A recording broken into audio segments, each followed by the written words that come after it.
অনেক বছর পর মানে বাংলাদেশ নতুন করে স্বাধীন হয়েছে, এতগুলো প্রাণ গেছে, যে এতগুলো স্টুডেন্ট। রিসেন্টলি আমার একটা ফ্যান গত 3-4 দিন আগেও মারা গেছে, আজকে ওর মিলাদ। বেসিক্যালি ওকে ফার্স্টে পুলিশ মেরেছে, মারার পরে বলেছে যে দৌড় দে, পিছন দিকে তাকাবি না। পরে ও দৌড় দিচ্ছিল, পিছন থেকে ওর পায়ে আর ওর হাতে গুলি করা হয়।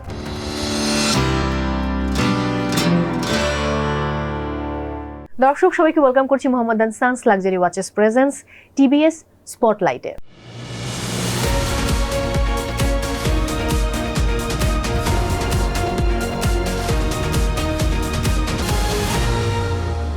সঙ্গে আছি আমি মৌসুমী মৌ, আমার সঙ্গে এই মুহূর্তে যিনি রয়েছেন দর্শক, তিনি তার কাজের মধ্য দিয়ে সব সময় আমাদের মাঝে দুটি ছড়িয়ে যাচ্ছেন এবং সম্প্রতি যেই আন্দোলন হয়েছে, নতুন করে আমরা বাংলাদেশকে সাজিয়ে তোলার চেষ্টা করছি এবং সেখানে সে আন্দোলনে যে কজন তারকা সরব ছিলেন তাদের মধ্যে তিনিও একজন। এবং আমি এটাও বলতে পারি যে সেই তারকাদের মধ্যে সবচেয়ে কম বয়সী তারকা তিনি এবং সবচেয়ে উদীয়মান তারকা তিনি। আমার সঙ্গে আজকে আছেন, কথা হবে তার কাজ নিয়ে। এবং আলাদা করে যদি বলতে হয়, তিনি আমাদের ভীষণ ভালোবাসার মায়া শালিক এবং ছোট্ট কাজল রেখা। আমাদের সঙ্গে রয়েছেন আমাদের খুব ভালোবাসার সাদিয়া আয়মান। হ্যালো, হাই, কি খবর? একটু ভালো লাগছিল তুমি যেভাবে এত সুন্দর করে ইন্ট্রোডাকশনটা দাও, আমার খুব ভালো লাগে। Thank you. এবং আমি একটু বলে রাখি দর্শক, আজকেও আন্দোলন হচ্ছে কোনো কোনো জায়গায়, যদিও এটা আসলে অন্য আন্দোলন, এবং সেখান থেকে রীতিমতো তাকে সেভ করে নিয়ে আসতে হলো এখানে, কারণ সে আটকা পড়েছিল তার মাঝে। হ্যাঁ, থ্যাংক ইউ। হ্যাঁ, তুমি যে দাঁড়িয়ে এরকম করছিলে আমাকে। কিছু করার নাই। সময় কেমন যাচ্ছে? ভালো যাচ্ছে আলহামদুলিল্লাহ। এখন আমরা সবাই নর্মাল লাইফে তো ব্যাক করছি। গতকালকে একটা শুটিং ছিল, সেই শুটিংটা প্রসঙ্গে একটু যেতে চাই আমি। এটা এমনি মানে কোনো ইসের শো না, লাইক মানে কোনো কি বলে এটা, কোনো ব্র্যান্ডেরও শুট না, কিছু না। এটা হচ্ছে আমার একটু, আমি অনেকদিন ধরে শুট করছি না, নিজের একটা থাকে না একটু পার্সোনাল ফটোশুট করা। হ্যাঁ, অনেকদিন ধরে করা হচ্ছিল না। পর রিসেন্টলি আমি আবার এই যে দেশে বাড়ি গিয়ে টুকটাক শপিং করেছিলাম, সো মোটামুটি অনেকগুলো কস্টিউমও বাসার মধ্যে ছিল। ভাবলাম যে আচ্ছা ঠিক আছে, একটু শুটিং করি। তো রাফ ভাইয়া আমার মানে খুব পছন্দের একজন photographer, one of the best photographers. তো ওই জায়গা থেকে আমি এছাড়া খুব বেশি একটা আমার সবার সাথে শুট করা হয় না। রাফ ভাইয়ের সাথে বললাম ভাই চলো একটু শুট করার প্ল্যান করি।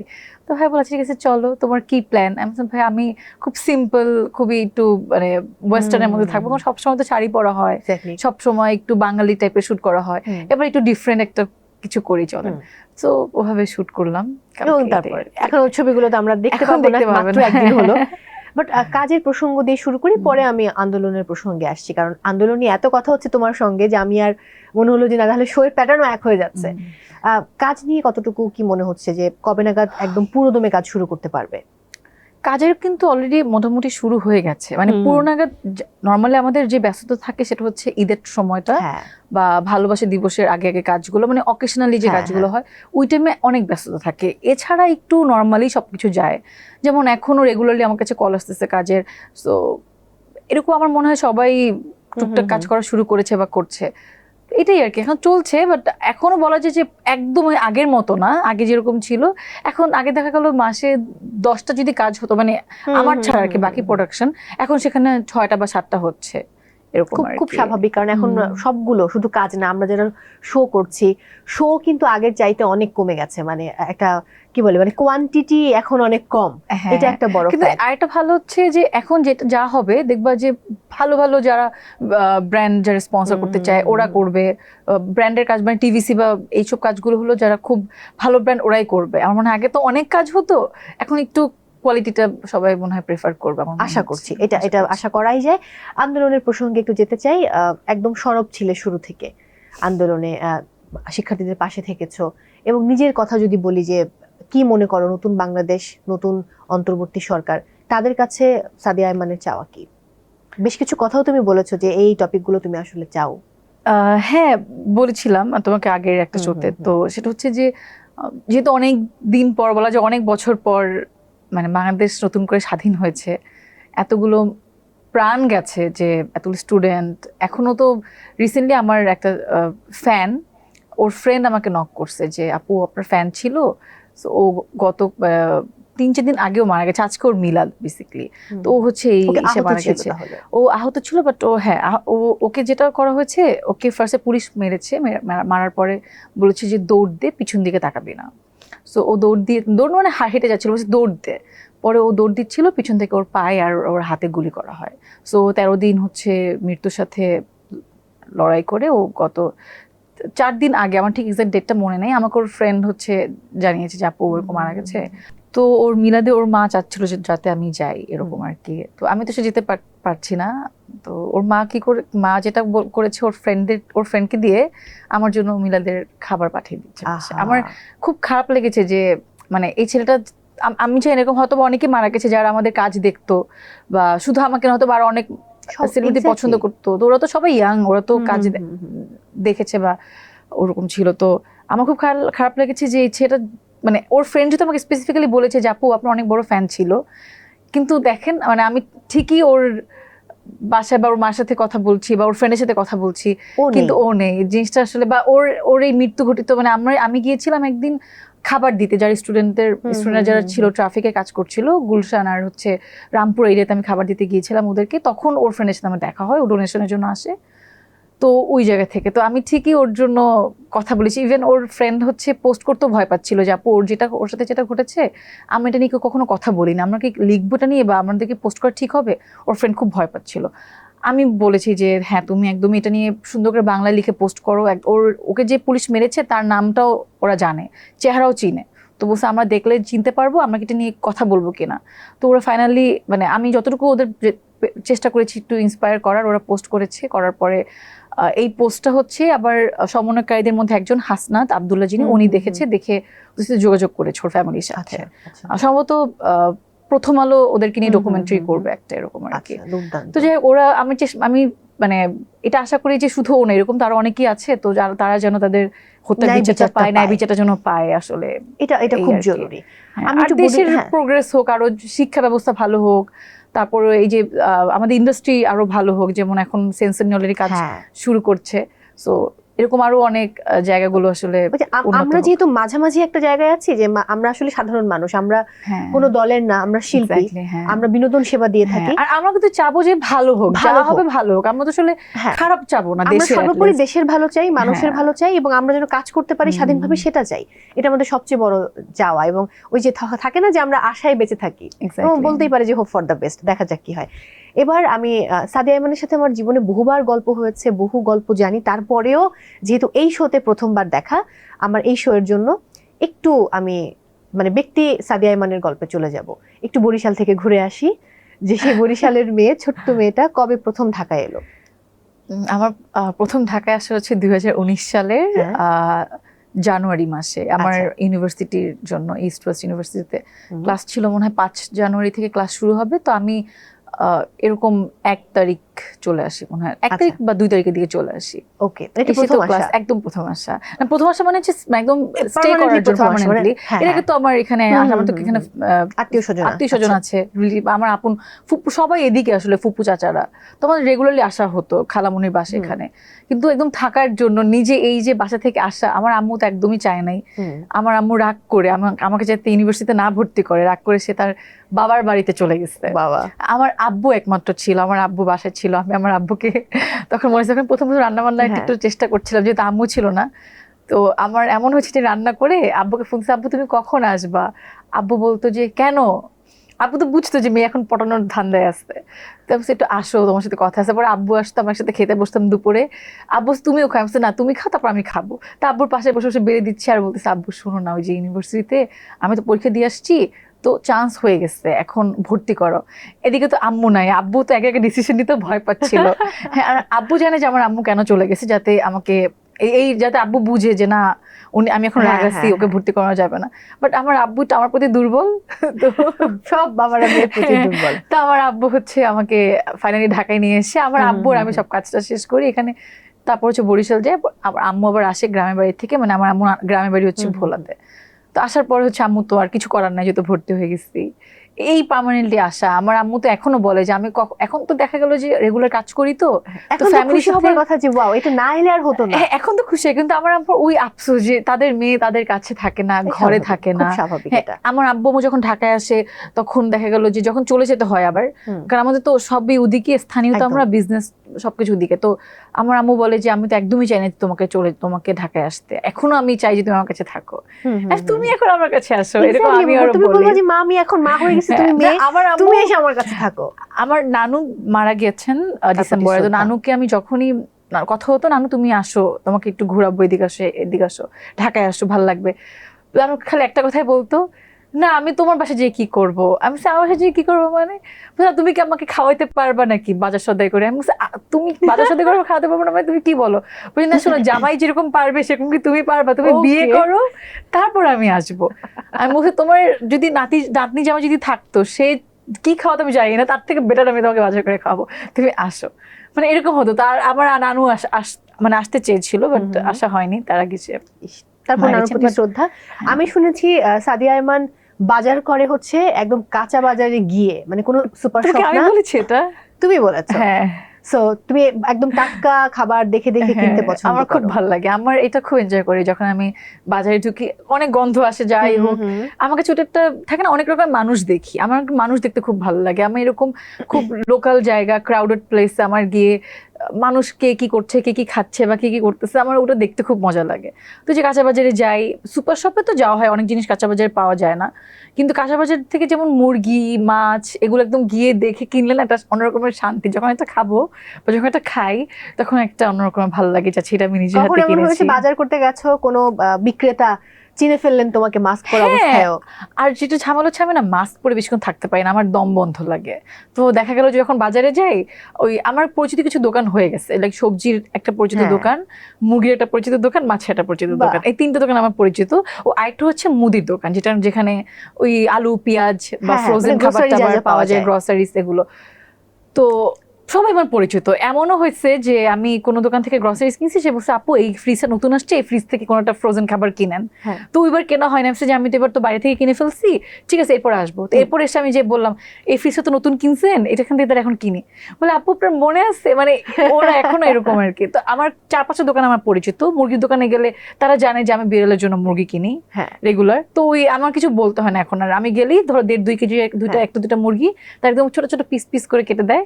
আর মাছ হলে মাছের দোকানও, একটা মাছের গল্প আছে, সেটা হচ্ছে চিংড়ি মাছ। একবার হচ্ছে আমি কোনো একটা সুপার শপ থেকে আমার কিছু স্ন্যাক্স আইটেম কিনি, আমার পরদিন শুটিং আছে এরকম, না সরি আমি কক্সবাজার যাবো ঘুরতে, আমি ওই যে আমার যে গার্লস ট্রিপটা দেই তখন।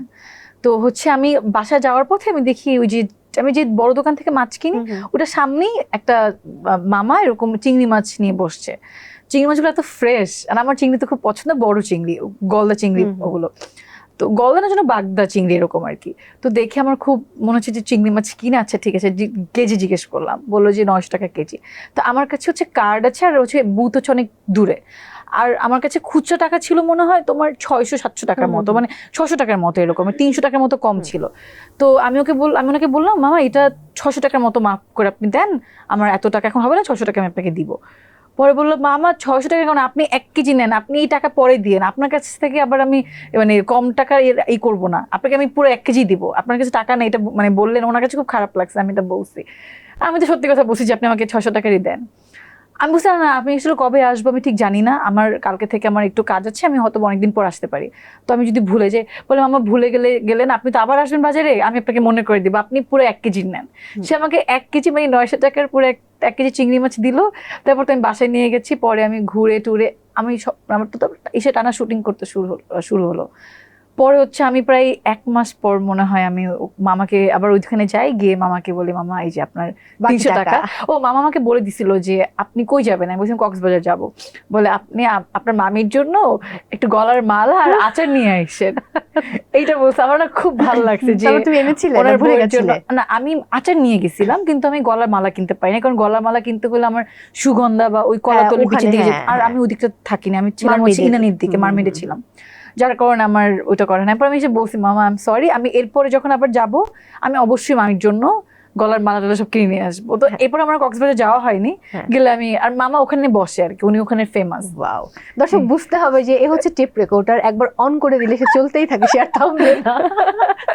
এবার আমি অন্য গল্পে যাবো। এই যে বলছিলে যে মুরগি বেশিরভাগ কেনা হয় তোমার বিড়ালের জন্য, বাচ্চাদের জন্য, আলু এবং পাখি ওরা কেমন আছে? আমি শুনছিলাম যে ওরা বোধহয় বাবা মা হচ্ছে। এটা আমার ধারণা, আমার তো ওদেরকে একটু একসাথে ইটিস পিটিস করতে দেখলে আমার মনে হয় যে পরদিন থেকে মনে হয় যে নিশ্চয়ই পাখি মা হবে এরকম, বুঝছো? সো জানি না, আমি আগামীকালকে ডক্টরের কাছে নিয়ে যাব, তারপরে দোয়া করে যেন। আমি শুনছিলাম যে তুমি তোমার বিড়ালের বাচ্চাদের আগাম বাচ্চাদের নাম আগেই রেখে ফেলেছো, সো কি রেখেছো? যদি মেয়েবাবু হয় তাহলে রাখবো লিচি বা লিচু, যেটা ইজি হবে বলতে, আর ছেলেবাবু হলে কফি। কিন্তু একসাথে অনেকগুলো বাচ্চা দেয় বিড়াল, দুটোর বেশি হওয়ার সম্ভাবনা বেশি। পাখি আগের কয়েক মাস আগেও সে এরকম প্রেগনেন্ট ছিল, বাট ওর মিসক্যারেজ হয়, তো তখন ওর একটা বেবি হয়। আচ্ছা, তারপর ওকে ডক্টরের কাছে নিয়ে যাওয়ার পরে চেক করে দেখা গেছে যে ওর পেটে একটাই বেবি ছিল, আর কোনো বেবিও নেই। সো যদি দুইটা হয় তার নাম রাখবো, সমস্যা নেই, পটল টোটল হাবি জাবি রাখতে পারবো। চিংড়ি, চিংড়ি মাছ তোমার পছন্দ হলে। জীবনে প্রথম কোন রান্নাটা রেঁধেছো, মানে কোন খাবারটা রান্না করেছো? আমার আম্মুর জন্য, আম্মু তখন হসপিটালাইজড ছিল, তো আম্মুর জন্য হচ্ছে দেশি মুরগি দিয়ে লাউ, আম্মুর হসপিটালে খাবার পাঠাতে হবে। তো দেখলাম নানু হচ্ছে লাউটাও কুটে রাখছে, আর হচ্ছে মুরগি বুয়া ধুয়ে রেখে গেছে। তো আমি বললাম কি রান্না করবা? তখন আমার তখন প্রি টেস্ট এক্সাম ছিল ইসের এইচএসসির ওই টাইমটাতে, তখন হচ্ছে এরকম টেস্ট এক্সাম ছিল, তখন নানুকে দেখলাম রান্না করতে। তখন আমার আম্মু তোমাকে রান্না করতে দেয় না, সহজে রান্না করে ঢুকতে দিত না। নানুকে পেয়ে ভাবলাম যে ঠিক এবার আমি একটু রান্না করতে পারি। নানুকে রান্না আমি রান্না করি, রান্না করে তুমি পারবা? আমি তুমি তখন দেখায় দাও, আমি পারবো। পরে আমি যে ফার্স্ট হচ্ছে তোমার লাউ দিয়ে দেশি মুরগি রান্না করি আম্মুর জন্য। কেমন হয়েছিল? আমি ফার্স্টে নানুকে বলেছিলাম যে এটা বলবো না যে আমি রান্না করেছি, আম্মু খাবে, তারপর হচ্ছে বলবো যে কেমন হয়েছে, জানার পরে বলবো আমি রান্না করেছি। খাওয়ার পরে আম্মু বলে যে মা এটা একটু ডিফারেন্ট হয়েছে, মানে আমার নানুকে বলছে মা এটা একটু ডিফারেন্ট হয়েছে খাইতে। পরে বলছে তোমার মেয়ে রান্না করছে। তখন আম্মু তো অবিশ্বাস মানে করছে যে না, সাদি তো রান্না করতেই পারে না। আমি আমার এক্সাম শেষ করে আমি আম্মুকে দেখতে যাই, আমি বলছি তোমার কেমন ছিল আজকে খাবারটা, ওই যে লাউ দিয়ে মুরগি? বলে হ্যাঁ খুব ভালো হয়েছে, আমি তো শুনছি তুমি রান্না করছো, এই আর কি। এরপরে মনে হয় আমি সরিষা ইলিশ রান্না করি, এরপর থেকে টুকটাক রেগুলার রান্না করা জানে দর্শক। প্রথম কবে কাজের জন্য কল পাও? 2019 সালের এপ্রিলে একটা টিভিসির জন্য। আচ্ছা, মানে আসার পরপরই কিন্তু তুমি কাজের একটা সুযোগ পেয়ে গেছো? আমি আসার পরপরই না, এটা বেসিক্যালি আমার যেটা হচ্ছে, আমার এপ্রিলে আমার সেমিস্টার ব্রেক ছিল, তো ব্রেকে আমি আমার ফুপির বাসায় বসে দুপুর লাঞ্চের পরে দেখি সবাই ঘুমাচ্ছে, আমার তো ঘুম আসে না, আমি ফেসবুক স্ক্রল করছিলাম। তো ফেসবুকে যাই না কেন ইমরান রাফাত ভাই একটা পোস্ট চলে আসে, কোত্থেকে আসে, কে হয়তো কেউ শেয়ার করেছিল বা কিছু একটা কারণে আমার সামনে চলে আসছে। আসার পর হচ্ছে আমি ওখানে একটা নাম্বার ছিল যে এরকম এই নাম্বারে অভিনয় করতে চাই, এই নাম্বারে কল দেওয়ার জন্য। পরে আমি নাম্বারে কল দিলাম একটু ট্রাই করার, যে অ্যাটলিস্ট অভিনয় তো আমি রেগুলারলি করতে পারি না বা করতে পারবো না, তো আমি এটা দেখবো যে শুটিংটা আসলে কেমন হয়, জাস্ট দেখতে যাওয়ার জন্য ফোন দেওয়ার পর তো ওরা আমাকে বলে আপু এরকম এরকম। পরে আমার মনে হয় যে না আমি করবো না, পর নাও করে দেই।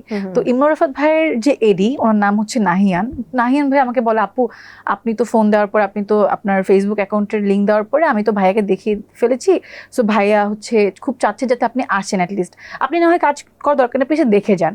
আর দেখেন ভাইয়ার তো রেগুলার নাটক বানায়, যদি কখনো কোনো ক্যারেক্টার আপনাকে লাগে, ভালো কোনো ক্যারেক্টার অবশ্যই আপনাকে ডাকবে, আপু বলা যায় না, আপনি আসেন, মানে দেখা গেলো আপনার এখান থেকে তো শুরু হতে পারে। তো আমাকে খুব কনভিন্স করে। আমি আমার একটা কাজিন যার কদিন আগে বিয়ে হলো আর কি, সাউদ আপু, ওকে পরিটুটি আমি গেলাম। যাওয়ার পরে হচ্ছে অনেকক্ষণ বসেছিলাম, আমার তখন ধৈর্য আল্লাহ, এতক্ষণ বসে থাকতে হয়। আমি সকাল 10টার সময় বা 11টার সময় গেছি, আমি মনে হয় বাসায় এসেছি রাত 2টায়। দুঃখজনক, এটা ইমরান রাফাতকে ধরবো মানে এটা তো না, এটা তো তখন আমি তো শুরুতে আমি বুঝি নাই, এখন যেটা এখন তো ইউজ টু। এখন রাত এমন হয়েছে যে ভোরের আজান দিয়ে দিছে, সকাল 7টা 8টা পর্যন্ত শুটিং করছে, এটা করতে হয়, এটা আমাদের জন্য এটা এখন আমরা বুঝে ফেলছি, তখন তো এটা বুঝি নাই। তখন তো আমি খুব বিরক্ত যে আমি আর এগুলো করবো না, শেষ। তখন আমি রাফাত ভাই হয়তো আমাকে নোটিস করে, কারণ মজার ঘটনা হচ্ছে আমাকে এরকম একটা সিন দেওয়া হয় যে একটা বান্ধবীর সাথে জাস্ট তুমি কথা বলবা, সেটা যে মিউট শট, সামনে ছিল প্রোটাগনিস্ট 2জন, তো তাদেরকে শট ধরে এসে পিছনে বান্ধবীদের দেখাবে, কিন্তু ডায়লগ হচ্ছে ওদের চলছে, সো আমাদের ডায়লগ দিলে তো হবে না। তো আমি না যখন অ্যাকশন বলে আমি তো আমার মতো করে ডায়লগ দিচ্ছি, আরে দোস্ত তোর এই শাড়িটা পছন্দ হয় না, মানে খুবই কনফিডেন্টের সাথে দিচ্ছি। তখন হচ্ছে রাফাত ভাই এড়িয়ে এসে বলতেছে আপু এটা জোরে না, আপনি এটা আস্তে আস্তে বলবেন, আপনি জাস্ট মুখ নাড়াবেন, আপনি কিছু বলবেন না, কারণ ওখানে ডায়লগ দিচ্ছি তো সমস্যা হচ্ছে। আমি বলছি আচ্ছা আমি তো বুঝি নাই। তখন রাফাত ভাই হচ্ছে তার এদিকে বলে আচ্ছা মেয়েটার কিন্তু ভয়েসটা খুব ভালো, ইউনিক, ওর কিন্তু দেখো মানে ডায়লগের মধ্যে একটা ব্যাপার আছে, আমার খুব ভালো লাগছে যখন এটা বলছে, আমি খুব এটা ক্যাচ করছিলাম, আচ্ছা আমাকে নিয়ে প্রশংসা করছে। তারপর হচ্ছে রাফাত ভাই আমাকে ফেসবুকে বলে যে আমি একটা ভালো একটা গল্প আছে, তো একটা ক্যারেক্টার তোমাকে ভাবছি, তো তুমি কি যদি করতে চাও আমাকে জানাও, আর সিরিয়াসলি করতে হবে কাজ, যে শখের বসে করতেছি একদিন করলাম একদিন করবো না এরকম হবে না। তারপর অপূর্ব ভাইয়ের বিপরীতে ছিল, আমি তখন আসলে ওই যে স্ক্রিপ্ট চাবো এই করবো, আমার লজ্জা লাগছিল, আমি বললাম ভাইয়া আসলে আমার ক্যারেক্টারটা কেমন, ইউ আর ভেরি লাকি। হ্যাঁ বলছে আমার ক্যারেক্টার কেমন, বলে হ্যাঁ খুব ভালো ক্যারেক্টার। আমি বললাম আচ্ছা ঠিক আছে, একবার বলছি যে পাত্রী দেখতে আসবে, আমি বললাম ওকে ঠিক আছে তাহলে করা যায়। পরে আমি স্ক্রিপ্ট জানতাম না, কিছু জানতাম না, আমাকে জাস্ট বলছে পাত্রী দেখার জন্য একটা শাড়ি নিয়ে আসবা আর সিম্পল মেকআপ। সো আমি হচ্ছে ওখানে গিয়ে মেকআপটা করি আর শাড়ি নিয়ে যাই। পর আমি রিহার্সেল করার পরে করে দেখি যে একটা ভালো একটা সিন আমার, অ্যান্ড যেই সিনটা নাটকের মধ্যে ওই সিনটাই আসলে মানুষ খুব পছন্দ করে, তাও আবার অপূর্ব ভাইয়ার বিপরীতে। আর দেখেন আমার আরেকটা দেখো আপু, আমার আবার হচ্ছে ব্রেক হয় অপূর্ব ভাইয়ার সাথেই মায়াশালী। সো মানে আমার কাছে মনে হয় যে this all are like telepathy, মানে একটা কানেক্টেড, সবকিছুর সাথে কিছু কানেক্টেড, মানে এটা কেন। আমি একটা কথা বলবো, তুমি খুব লাকি। আমি তোমাকে নিয়ে কথা হচ্ছিল আমার কয়েকদিন আগে একটা সেটে, আমাদের খুবই পছন্দের একজন মানুষ এবং অভিনয় শিল্পী, তুমি নাম বলছি আমি এই মুহূর্তে আমাদের দীপা আপার কথা বলছিলাম। তো দীপা আপা যেটা বলছিলেন যে তোমার যখন প্রথম কল আসে কাজল রেখার জন্য, তখন মানে গিয়াসউদ্দিন সেলিম দীপা আপাদেরকেই জিজ্ঞেস করেছিল যে কেমন হয়, এবং দীপাপুর সাথে আমি তার আগে একটা সিরিজ করি জি5, দীপাপা বলছিলেন যে আমি একটু খুব আদর করি, তো তারপরে হচ্ছে মেয়েটা ভালো করছে। সো এটা একটা অন্যরকম ব্যাপার। তুমি আমাকে ভালো বলছে, ভালো বলা তো খুব স্বাভাবিক ব্যাপার, ভালোই বলবে, খুবই নরমাল ব্যাপার। যাই হোক, এটা অনেক গল্প করলে তো এইভাবেই আমরা রেগুলারলি কাজ করা শুরু। প্রথম শুটিং এর সম্মানী কত ছিল? ও আচ্ছা, এই নাটকে এটা কথা বলবো? হ্যাঁ বলো, কোনো অসুবিধা নেই। আপু জানো আমি তো এক্সপেকটেশন ছিল না যে আমাকে, আমি টাকা চাইতে লজ্জা লাগতো। আমার সিন শেষ, সবাই দেখলাম ওই যে থাকে না জোন প্যাক আপ, অন্যজনে চলে যাবে, আমি নিচে মেকআপ রুমে এসে শাড়িটা চেঞ্জ করে আমি আমাদের সিএনজি নিয়ে বাসা চলে আসছি, মানে চলে আসতেছিলাম, তখন আমাকে ফোন দিচ্ছে হচ্ছে এই দিয়ে, আপু আপনি তো টাকা না নিয়ে চলে গেছেন। আমি বললাম ও টাকা, আমাকে আমার রেমুনারেশন না নিয়ে চলে গেছেন। আমি বললাম রেমুনারেশন ভাইয়া কত? তারপর যেটা বলছে আমি বললাম আচ্ছা ঠিক আছে ভাই এটা লাগবে না দিলেও চলবে। বলছে না না আপু এটা তো আপনার রেমুনারেশন, এটা তো আপনি না নিয়ে চলে গেছেন, এখন আমি কিভাবে দিব। পরে আমাকে হচ্ছে একটু মানে ওইটা আসলে কনভিন্স ছিল, এই আর কি এক্সপেকটেশনের বাইরে। প্রথম সম্মানী সবারই খুব কম, 500 1000 2000 এরকমই হয়, 3000 বড় জোর, কারো কারো 7-8 হয়। আমার প্রথম বিজ্ঞাপন এটা মনে হয়, প্রথম যে বিজ্ঞাপন বলতে এটা ইউএস এইডের মিউজিক ভিডিওর মতো ছিল, ওটা যেমন 3000 টাকা ছিল, আর এই নাটকটা ছিল 1000 টাকা। খুব স্বাভাবিক, তুমি এটা ইয়া হয়ে না, মানে এটা খুবই নরমাল, খুব স্বাভাবিক আপু। আর যদি না হতো, আমি এখন যে জায়গাতে আছি বা এখন আমি যে রেমুনারেশনটা পাচ্ছি, লাইক 6 ফিগার্স একটা রেমুনারেশন আমি এখন পাই, তো ওইটা আমার কাছে এখন না ওয়ার্থ ইট লাগে। হ্যাঁ মনে হয় যে ওটা যদি আমি না পেতাম, আমি এটার হ্যাপিনেসটা বুঝতাম না, বা এটার যে একটা খুশি, এটার এখন যে মানে থাকে না, এটা ইটস আ গ্রোথ। সো আমার কাছে এটা খুব ভালো লাগে। এক্স্যাক্টলি, এবং এটার মধ্যে একটা অন্যরকম আনন্দ আছে। সো এমন কোন কাজের আজকে তথ্য দিতে চাও যে কাজ শুনে হয়তো দর্শকেরা মুখিয়ে থাকবে যে কবে আসছে সাদিয়া ইমানের এই কাজ? না, ওই আমার সামনে একটা খুব ভালো একটা প্রজেক্ট আছে, ওটিটি প্রজেক্ট। আমি এতটুকু শুধু বলতে পারি, এর বাইরে আমি কিছু বলতে পারবো না, কারণ ডিরেক্টর বা সবকিছুতেই আসলে ডিরেক্টর কোনো মানে পুরুষ নাকি নারী বা এরকম কিছু না, পুরুষ ডিরেক্টর। আচ্ছা ওকে, এতটুকু, আর কিছু বলতে পারবো না। মানে এটা পুরো একদম আমাকে নিষেধ করা, এটা বললে দেখা গেল আমি প্রজেক্ট থেকে বাধ্য হয়ে যাবো, এটা আমি করতে পারবো না। আমি এটা কোনোভাবেই চাই না যে কেউ মানে তার যে কাজ সে কাজ থেকে সে আসলে বাদ পড়ুক। অনেক অনেক শুভকামনা থাকবে। একদম শেষে রয়েছি, দর্শকদের উদ্দেশ্যে কিছু বলো। দর্শকদের উদ্দেশ্যে বলবো যে এখন দেশের অবস্থা সবকিছু নর্মাল হচ্ছে, সবাই আবার স্বাভাবিক জীবনে ফিরে যাচ্ছে। আপনারা সুস্থ থাকবেন আর ফ্যামিলির সাথে ভালো থাকবেন। আমার জন্য দোয়া করবেন যাতে আমি ভালো ভালো কাজ করতে পারি ইন ফিউচার, আপনাদের অনেক ভালো ভালো কাজ উপহার দিতে পারি। এটাই।